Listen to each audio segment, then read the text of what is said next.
જય શ્રી રામ દોસ્તો. ગઈ ફેરે આપણે 22 જાન્યુઆરીએ જ્યારે રામ મંદિરનું ઇનોગ્રેશન હતું એ ટાઈમે આપણે અમુક સ્ટોક જોયા હતા. તો ફટાફટ એ સ્ટોકને આપણે ફરીથી રિવ્યૂ કરી લઈએ કે એ અત્યારે કયા લેવલ પર છે અને ત્યારે કયા લેવલ પર હતા. તો 22 જાન્યુઆરીએ આપણે વાત થઈ હતી અહીંયા આ સ્ટોક આ બ્રેકઆઉટ કર્યો હતો અને 140 પર હતો જ્યારે આપણે વાત થઈ હતી 155ને ટચ કરીને આવ્યો છે યુનિયન બેંક. પછી આપણે ઇન્ડિયન બેંકની વાત કરીએ તો ઇન્ડિયન બેંક 22 જાન્યુઆરી અહીંયા આપણે આ જે અહીંથી રજિસ્ટન્સ મળ્યું હતું પણ અહીંયા એણે બહુ જ સરસ વોલ્યુમ આપ્યું હતું અને આપણે આ કેન્ડલ ઉપર ડિસ્કશન કરી હતી કે આ બ્રેકઆઉટ અહીંયા થયો છે તો આ સારો એવું જઈ શકે છે અને આપણે અહીંયા એક લેવલ બી માર્ક કર્યું હતું 520નું. તો 520ના બદલે 567 જઈને આવ્યું છે. પછી આપણે જોઈએ કેનેરા બેંક છે તો કેનેરા બેંકે 22 તારીખે અહીંયા હતો, અહીંયા એણે બ્રેકઆઉટ આપ્યો હતો અને અહીંયા આપણે વાત થઈ હતી કે આ એનો એક સપોર્ટ છે કેમ કે એક મેજર લેવલ છે અને એ જ મેજર લેવલથી એણે સપોર્ટ લઈને આપણે જે 470ની આસપાસ વાત થઈ હતી તો એ 524 જતો રહ્યો છે. એ છે કેનરા બેંક. હવે સેન્ટ્રલ બેંકની વાત કરીએ તો સેન્ટ્રલ બેંક તો એકદમ જબરજસ્ત ગયો છે. 22 તારીખે આપણે અહીંયા 56 રૂપિયાની આસપાસ હતા અને 70 રૂપિયા જઈને આવ્યો છે. તો કન્ટિન્યુ છે એને અહીંયા આપણા જે લેવલ હતા લેવલને એણે બ્રેક નથી કર્યું અને કન્ટિન્યુ છે એણે એક રેલી આપી છે. સેમ વસ્તુ પીએનબીની છે તો પીએનબીમાં બી અહીંયા એણે 22 તારીખની કેન્ડલ આ છે જે 20 તારીખે લાસ્ટમાં થઈ હતી અને અહીંયા આપણે એનો એક સપોર્ટ ડ્રો કર્યો હતો કે આ સપોર્ટ છે, અહીંયા રેઝિસ્ટન્સ હતો અને અહીંયા સપોર્ટ એક્ઝેક્ટ એણે રિટેસ્ટ કરી અને મસ્ત મજાનું એણે આપણે સમજીએ 104થી લઈને ડાયરેક્ટ એણે 127-28 સુધીની રેલી આપી છે અને અત્યારે પણ આ હજી મને તો બોલીશ લાગી રહ્યો છે. અને છેલ્લો સ્ટોક હતો જે આપણે મહારાષ્ટ્ર બેંક ઓફ મહારાષ્ટ્ર જેણે અહીંયા રેઝિસ્ટન્સ 2 વાર આપ્યું, અહીંયા એક ટ્રાયંગલ પેટર્ન એણે બનાવી અને આપણે આ લેવલ પર હતા જ્યારે એણે બ્રેકઆઉટ આપ્યો, અહીંયા એણે બ્રેકઆઉટ આપ્યો હતો. તો આ એક લેવલ હતો, ઝોન હતો, જે ઝોનની અંદર એને સપોર્ટ લઈને મસ્ત સમજો તો 52 રૂપિયાથી લઈને એણે સીધા 64 રૂપિયા સુધીની એટલે મોટી 10% જેવી એણે અપમૂવ આપી છે. તો આપણું ટેકનિકલ એનાલિસિસ હતું જે લાસ્ટ આપણે આ વિડીયોમાં પાવરફુલ બ્રેકઆઉટ સ્ટોક જે હતા 40-50%નું રિટર્ન જે આપણે અહીંયા આપી શકીએ છીએ. તો આ વિડીયો આપણી એક નાની ચેનલ છે, જો તમને એનાલિસિસ સારું લાગતું હોય તો તમે લાઈક કરી શકો છો.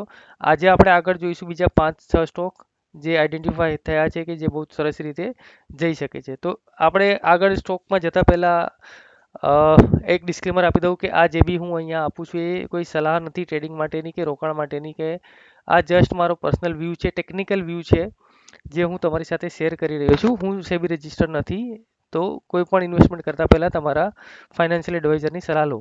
તો આજે આપણે જે સ્ટોક છે સ્ટોકની વાત કરીએ તો સૌથી પહેલાં હું આ બધા બંધ કરી દઉં. ઓકે, સૌથી પહેલાં આપણે સ્ટોકની વાત કરીએ તો રામા ન્યૂઝ. રામા ન્યૂઝમાં શેના માટે મેં સિલેક્ટ કર્યો છે તો રામા ન્યૂઝમાં અહીંયા તમે જોશો, હું એને વીકલી ટાઈમ ફ્રેમ પર સૌથી પહેલાં તો લઈ જઈશ. તો વીકલી ટાઈમ ફ્રેમ પર પ્લસ લાસ્ટ ટાઈમ વાત થઈ હતી કે આપણે લાઈન ચાર્ટ ઉપર થોડીક વધારે સારું એનાલિસિસ મળે છે. તો આ જે સ્ટોક છે આ સ્ટોકે અહીંયા બહુ જ સરસ રીતે બ્રેકઆઉટ આપી દીધો છે ઓલરેડી. આ એક એનો ડાઉન ટ્રેન્ડ લાઈન હતી, ડિસેન્ડિંગ ચેનલ પેટર્ન કહેવાય છે જે આને. તો એના પર એ ચાલતી હતી, અહીંયા એણે બ્રેકઆઉટ આપ્યો, અહીંયા એણે સપોર્ટ લીધો લાસ્ટ ટાઈમ. આપણે ટેકનિકલ એનાલિસિસની જ વાત કરીશું, ફંડામેન્ટલ આપણને પછી જોઈશું, પણ અત્યારે ટેકનિકલ હિસાબે આપણે જોઈએ તો અહીંયા એણે જે સપોર્ટ લીધો લાસ્ટ, અહીંયા સપોર્ટ લીધો તો અહીંયા સપોર્ટ લીધો અને આને હું આગળ લઈ જાઉં તો આ જ લેવલ ઉપર એણે એક બ્રેકઆઉટ આપ્યો હતો. તો અહીંયા કોઈક બાયર હતો જેણે ફરીથી આ લેવલ પર બાઇંગ કર્યું અને અહીંયા એણે એક બ્રેકઆઉટ આપ્યો છે જે એક ડિસેન્ડિંગ ઝોન છે એની બહાર એણે સ્ટોકને લઈ ગયો છે.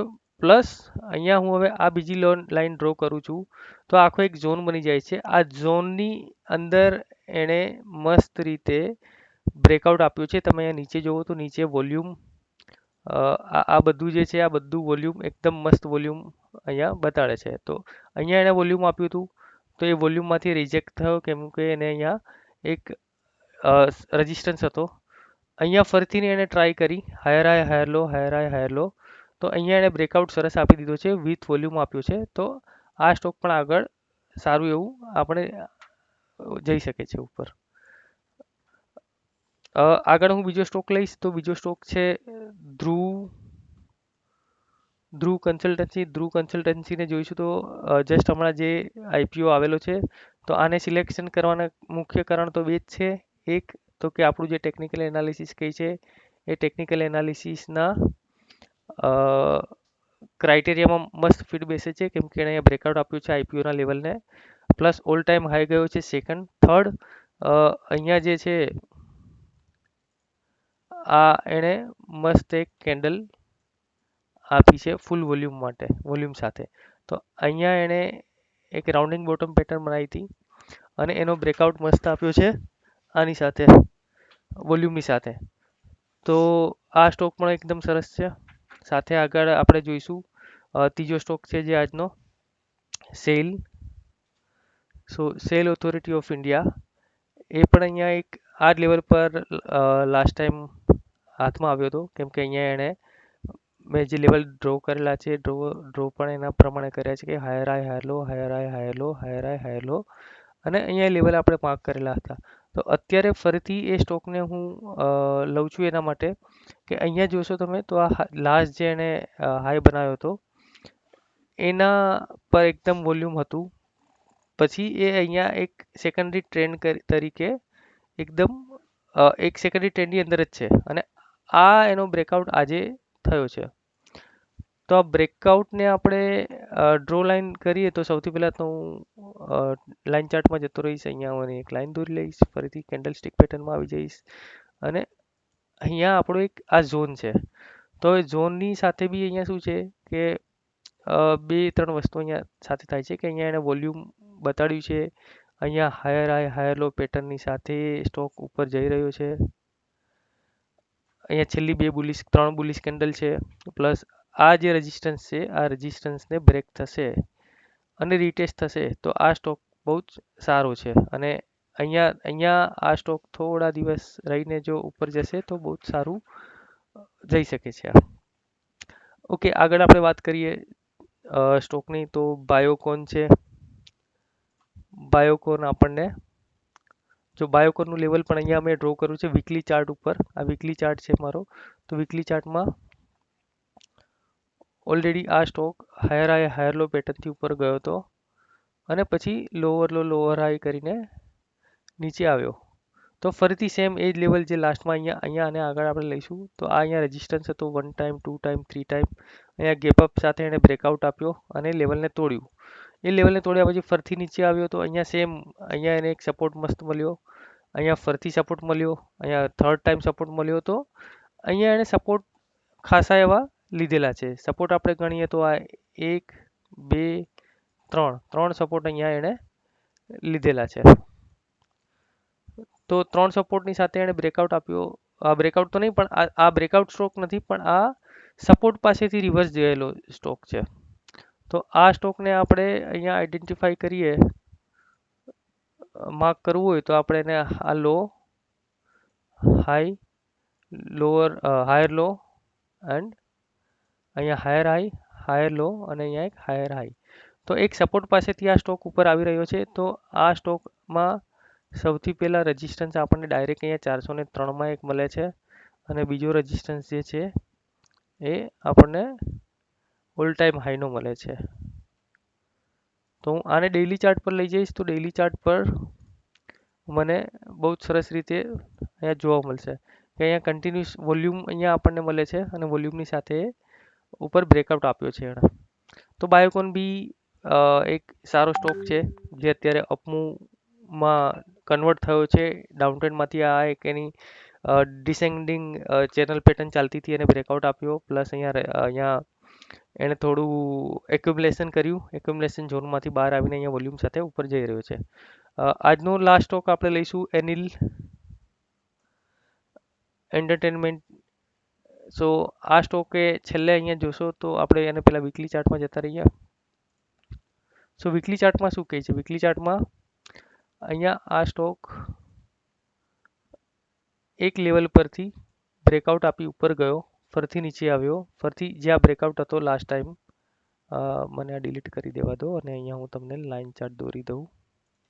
લાઇન ચાર્ટ ઉપર આપણે લેવલ્સ માર્ક કરીએ, જૂના લેવલ્સ પહેલાં જસ્ટ આપણા ઇન્ફોર્મેશન માટે. તો જો અહીંયા જે બી રેઝિસ્ટન્સ હતો એ જ અહીંયા સપોર્ટ થયો અને ફરીથી અહીંયા રીટેસ્ટ કરી અને નીચે ગયો.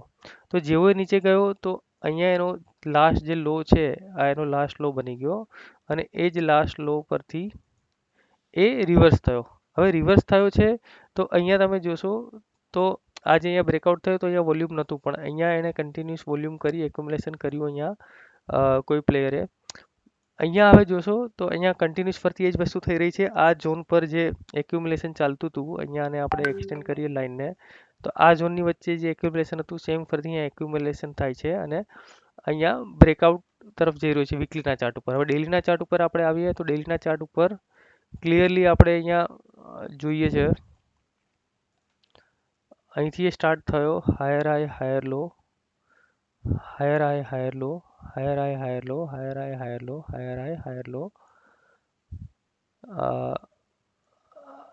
હાયર લો, હાયર હાઈ હાયર લો. તો હાયર હાઈ હાયર લોના પેટર્નથી આ સ્ટોક આગળ ચાલી રહ્યો છે અને અહીંયા એણે એક બ્રેકઆઉટ આપ્યો છે. તો આ સ્ટોક બી એક લોંગ ટર્મ માટે સારો છે કે જે આપણને સારું વળતર આપી શકે છે. પણ ફરીથી હું કહીશ કે આ જસ્ટ મારો પર્સનલ વ્યૂ છે. તમે તમારો વ્યૂ લઈને જે બી તમારે ઇન્વેસ્ટમેન્ટ કે જે બી સ્વિંગ ટ્રેડિંગ કરવું હોય તો તમે કરી શકો છો. અહીંયા મારી પાસે 658નો સૌથી પહેલાં એક રેઝિસ્ટન્સ આવે છે જે 282નો એકવાર બ્રેકઆઉટ થઈ રિટેસ્ટ થઈને 658 મને એક રેઝિસ્ટન્સ મોટું લાગે છે. સો આજનો વિડીયો અહીંયા આપણે સમાપ્ત કરીએ. જો તમને એનાલિસિસ સારું લાગતું હોય તો પ્લીઝ સબસ્ક્રાઈબ કરો. જસ્ટ નવી ચેનલ છે આપણી તો આગળ વધારવામાં મદદ કરો, તમારા ફ્રેન્ડ સર્કલ સાથે શેર કરો અને ડિસ્ક્લેમર હું ફરીથી એકવાર આપી દઈશ કે અમે સેબી રજિસ્ટર નથી. જે પણ અહીંયા માહિતી આપું છું એ જસ્ટ એજ્યુકેશન પર્પઝ આપું છું. જય શ્રી રામ.